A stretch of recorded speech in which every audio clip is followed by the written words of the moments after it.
Dear students, how are you? Hope studying well, using your time properly in lockdown period. Don't waste time. Today in this video, I brought another item of the same topic, audit sampling. This topic today is sampling risk, means risk involved in sampling.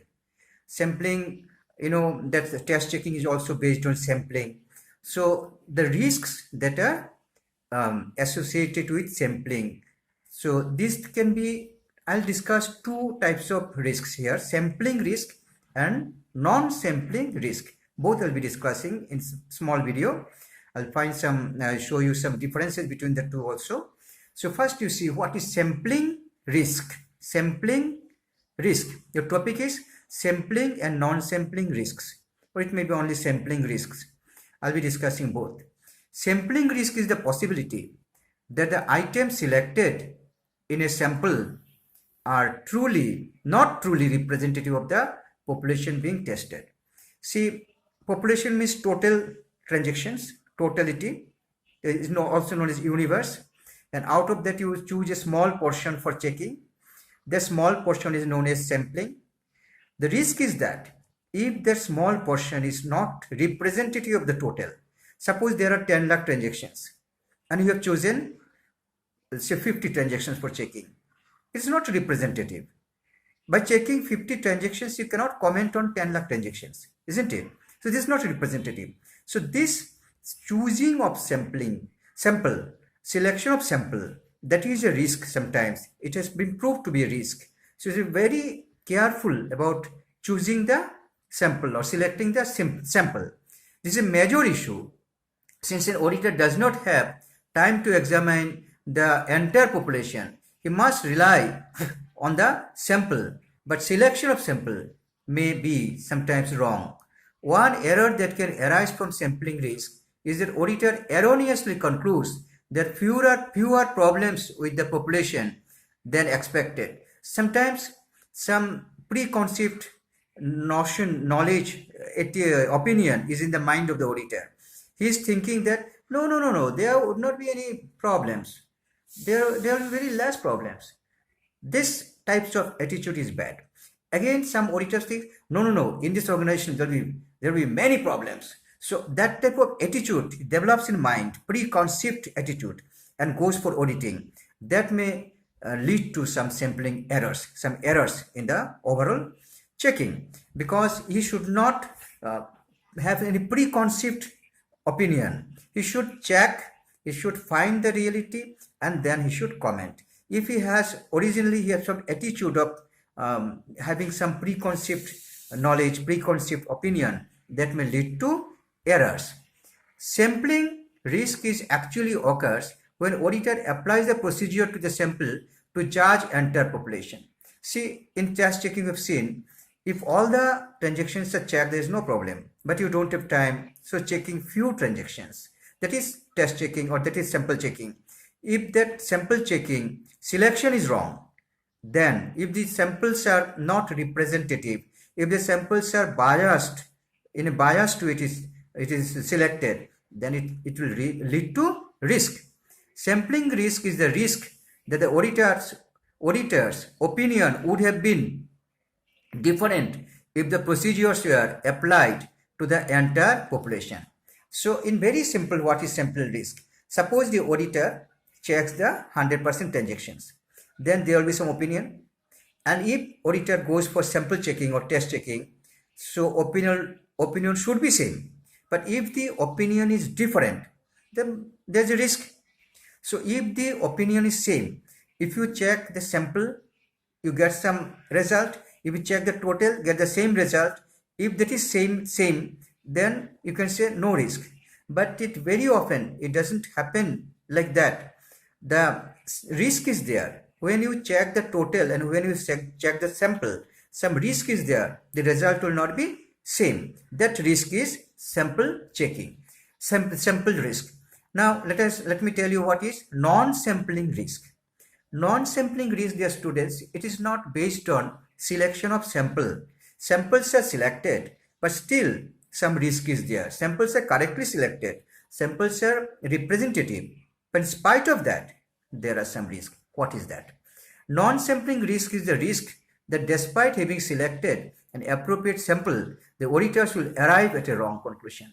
Sample selection is not wrong. Sample selection is supposed correct, but still auditor is having a wrong conclusion.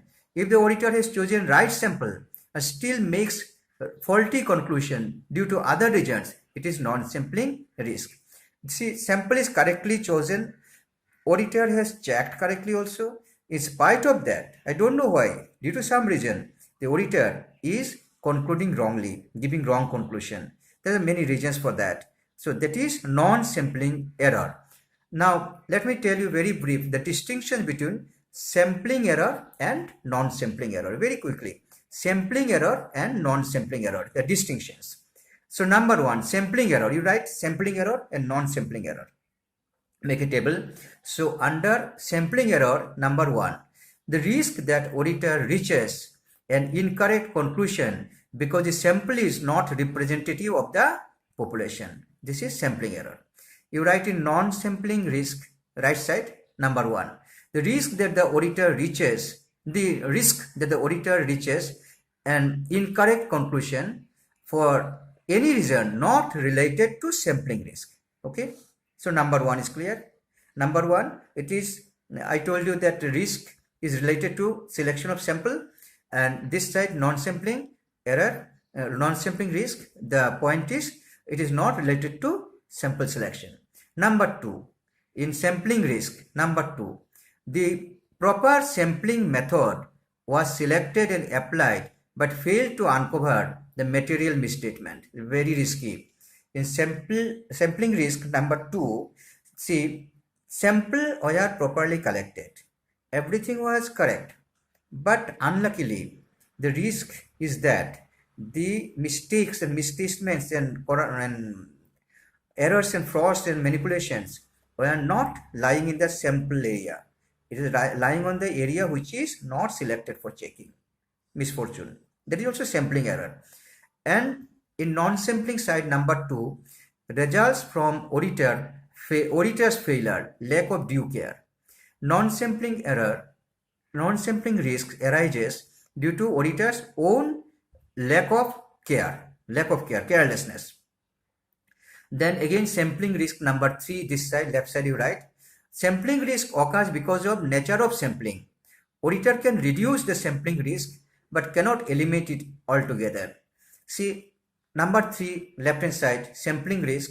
This point is given. The errors are due to sampling, and auditor can reduce this sampling. As I told you about statistical methods are there, sampling methods are there. By applying everything, auditor can reduce the sampling risk but cannot reduce in totality, cannot reduce. Still the risk is there.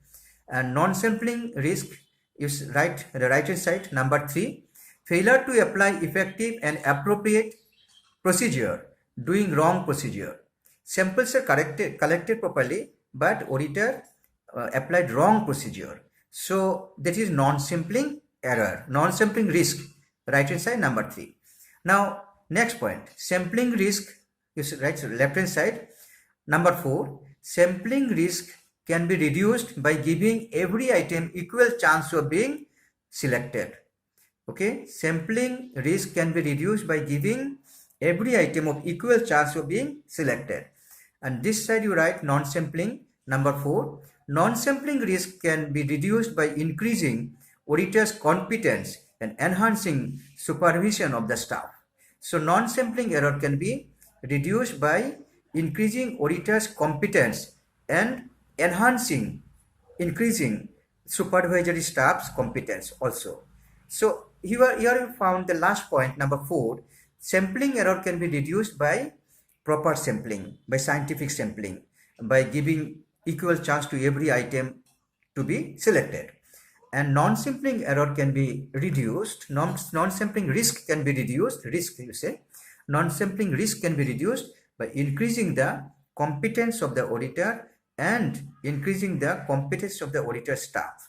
So this way you can write the difference between sampling error, sampling risk and non-sampling risk.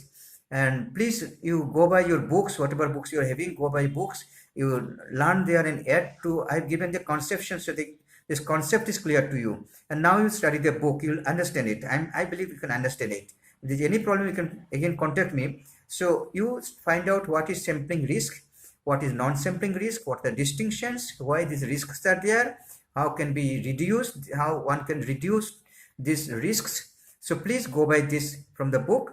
And with this video ends here. Thank you very much. Stay blessed.